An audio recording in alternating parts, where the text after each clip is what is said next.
I've just left Thailand to come to Australia after being there for 2 months, and it always surprises me how many people I speak to that say they don't like Thailand. Now, I think there's a few main reasons why this is, and if you've never been or if you've been before, stay tuned and keep watching, because you'll either agree with me for the reasons that people don't like it, you'll disagree with me, or before you go, you'll have a little bit better information about what the place is like rather than going and expecting something different than what the reality is. First thing you're going to notice when you get to Thailand and when you get off the plane is the heat. I've got to admit, it's a lot hotter than what I thought it would be, and more humid. Certain times of the year where it's a bit hotter, like April, May, 98% of Thailand is always going to be hot. It's a tropical country. For example, if you fly into Bangkok, right now as we speak, it is 33 degrees, but on the feels like it says it is 39 degrees, and that's pretty much a standard weather in Bangkok most of the time. So if you don't like the heat, yeah, you can find cooler places. Islands like Koh Samui are going to be a little bit cooler in their own subclimate. If you're looking for some kind of like dry Mediterranean style heat, it's not the best place for you. Or just go from November, December, January, February, and you'll probably enjoy it a lot more. What you might be used to in Europe is going to be worlds apart from Thailand. What you might be used to in the US or Australia is going to be worlds apart. I personally love the heat, and I love the culture, I love the lifestyle. If you don't enjoy the chaos and noise and hustle and bustle that is associated with Southeast Asia, you might not like it. The roads are a little bit crazy. The noise in general is a little bit louder. There's a lot of vehicles. There can be a lot of pollution. There's all of these things. So if you don't like the chaos, if you don't like the noise, maybe it might not be right for you. Personally, for me, and you're going to notice a trend throughout this video, the things that most people say they don't like when they say they don't like Thailand are the things that I do like, and the reason I keep going back. Also got a few other things like clothing and the etiquette that you should treat people with is very different to other places. Now, you'll get used to this. It's nothing like you turn up and you get one thing wrong and everyone goes at you. You'll get used to what's right and what's wrong and what you should do and what you shouldn't do. It is just different to especially what I'm used to back home. Oi, nearly got a shirt on. Now, if you're down in the islands, you can pretty much bypass most of these things because it's been so driven towards tourism now that the traditional ways of life and the culture of Thailand just doesn't really apply there for the most part. So if you've been to some of the islands, you're thinking, don't know what you're talking about. That's why. Now, this is the one that always baffles me, and I hear this a lot. People saying they're leaving Thailand or don't want to go there because of the cost of living. I don't know where you're currently living, but for most of the world, especially English-speaking parts of the world, you're going to be getting a hell of a lot of your money in Thailand. Now, if you go to some of the most touristy places like Phuket, like Koh Samui, maybe Bangkok, a couple other places, yeah, you're going to be paying a little bit more. But the cost of living still isn't that crazy. I hear it all the time, and I even watch videos on YouTube, and it's quite frustrating. Because when you read it and they're like saying you're paying £1,000 for a rent on a condo, like, who are you renting from to pay that? A quick little caveat on that, you can pay upwards of 1,000, 2,000, 3,000 euros for accommodation each month. You can get somewhere very, very nice. But what I mean, I've heard of people saying a 1-bedroom apartment or a studio is now £1,000 a month, which is nonsense. You just need to shop around a little bit more and just make sure you don't get mugged off. If you want to go to Thailand and live a comfortable life on a good amount of money each month, you still can. Don't worry, don't listen to them. What I will say is people that say it's super cheap, like you can get by on £500 or 700 euros a month, I think they are living like a local. A big part of going to Thailand and being in Southeast Asia for me is living a nicer life than I could back home. The cost of living still isn't anywhere near what you'll be paying in most of Europe, and for what you get for an apartment, for food, for drinks or on a night out, transport will all be so much better than what most of these people are used to. They're just comparing it to the previous Thailand from 10, 20, 30 years ago and just getting a little bit upset because it's not as cheap anymore. Don't listen to them.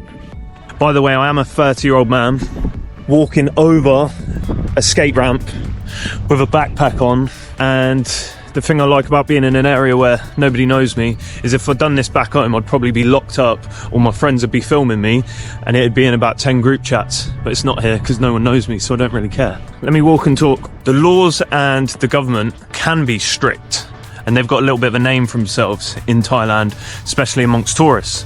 Now, I get it, I understand. However, let me put a little bit of a different spin on it. People ride around on scooters and motorbikes all day, every day, without helmets on in Thailand.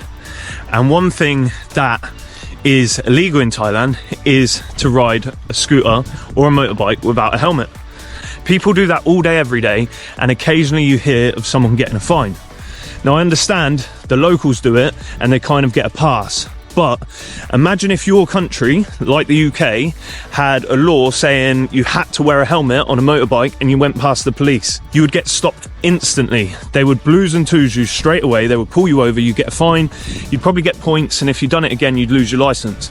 Now, in Thailand, just because the laws are generally quite relaxed, when things do get enforced, they kind of get enforced quite firmly.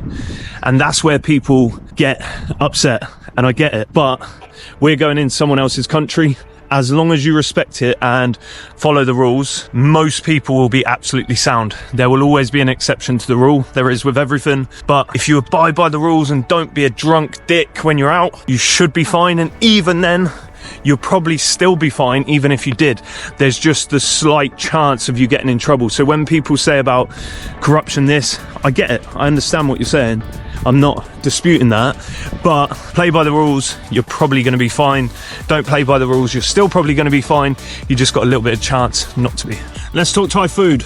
Probably the best cuisine on earth, maybe not, I don't know. I'm not saying that as a definitive statement, but some people don't like the food, and there's two usually main reasons why they don't like it in Thailand. One is the spiciness, and two is the hygiene. Maybe there's a third that they've been there a little while and they've just got bored of it. I get that too. The hygiene isn't something to be worried about. Millions of tourists go to Thailand each year, and millions of tourists are absolutely fine. There's just the odd occasion when you're not. And if you come from a Western society like me, our hygiene is so much higher that our bodies just aren't used to different levels of bacteria or different ways of cooking, different ways of handling things, but it's just the way they do it and they operate and they're sound on a day-to-day basis, so it's more than likely you will be too. So don't stress about that part. I've eaten in some questionable places and I've been sick once, and it was probably my own doing rather than them. So generally the hygiene is sound, and the more you're exposed to little bits of bad bacteria or whatever, however it works, you're going to be even stronger with your stomach and be able to eat more and more. The spice is one of them where you just choose the spice level that you want. Most Thai food has spice in and has chilies because they can tolerate it, and it's the way they've always eaten. But there's plenty of dishes that don't, and if you want to eat Western, you can. Western food's going to be a little bit more expensive, but some people just don't like Thai food. They don't get on with it.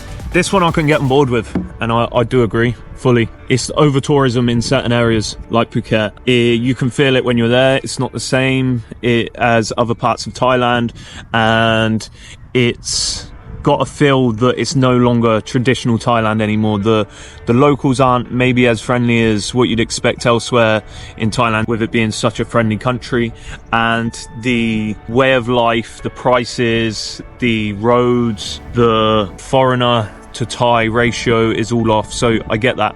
In parts, certain people probably don't like Thailand because of the over-tourism. I still don't think, for the most part, if you dodge the busiest times of year, that it is overly populated with tourists everywhere. I still think you have some nuggets once you get out of the main areas, and you can still go down to the beach early in the morning sometimes and have it all to yourself. So yes, it is getting more crowded with tourists. Yes, if you go to other countries, you might have less tourism, but there's a reason people go to Thailand, and it's because it does now cater very, very well for tourists. So for me, the fact that it's got some of my home comforts and the modern amenities that I'm used to outweighs the fact that there's more tourists there now. otherwise what would I expect? Going there and having shopping centres or Western food and all of this, but just to myself, just wouldn't happen. You can't really have both, so I'll just take that little bit of extra volume of tourists for being able to have a burger, have a pizza, or go somewhere that has a bit more of a home feel when I actually feel like it, or when I just fancy a change from the normal food or the normal restaurants.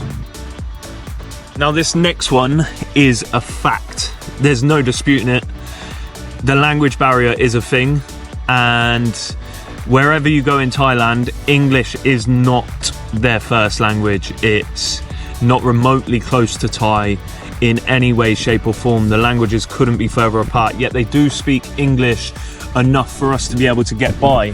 And that's not everywhere. Some places people don't speak any English, but some places you'll get a little bit, especially if you're in the more touristy areas. Now it's enough to get by, it's enough to communicate, it's enough to rent a scooter, it's enough to book a hotel, it's enough to order a meal, but is it enough to have a proper decent conversation without it being very broken? Not for the most part. I would say over 95%, even in the more busier areas, will not speak amazing English, but we don't speak amazing Thai. So if you're going there long term and that is a struggle for you, I understand why you would want to leave and why it wouldn't be right. Potentially try learning the language, could be an option. It is difficult, but some people do it, and I've toyed around with the idea and might do it also. The transport and transportation, the modes of transport and just the general traffic can be a little bit questionable, maybe a little bit dangerous at times, or feel a little bit dangerous. I know more than a handful of people that have came off of motorbikes or been in accidents in Thailand. It does happen. I also know a lot of people that have never had an accident, and I understand the roads are dangerous. I can't talk on here and say they're not. They can be dangerous, and that's why you've just got to take as much precaution as you can. Maybe if you're not confident on a bike particularly, don't go out on one, but you can get taxis everywhere. You can get scooter taxis, car taxis. Now, depending on where you are and depending on what times you travel, there's going to be a lot of traffic, but if traffic bothers you, just don't travel during rush hour or get public transport. And I forgot, this is me from the future coming back to the past. If you know your nan, granddad, mum, dad, auntie, uncle, even cousin or brother who is coming out to Thailand or going out to Thailand and they are not confident on a bike, or you're worried about them getting on a bike, discourage them and tell them not to ride. I've seen some moody drivers riding along, wobbling along. I've seen a scooter hit and take out a cone. I've seen people stack it round corners. Like, luckily I've never seen anything fatal or really, really bad happen, even though it does happen quite regularly.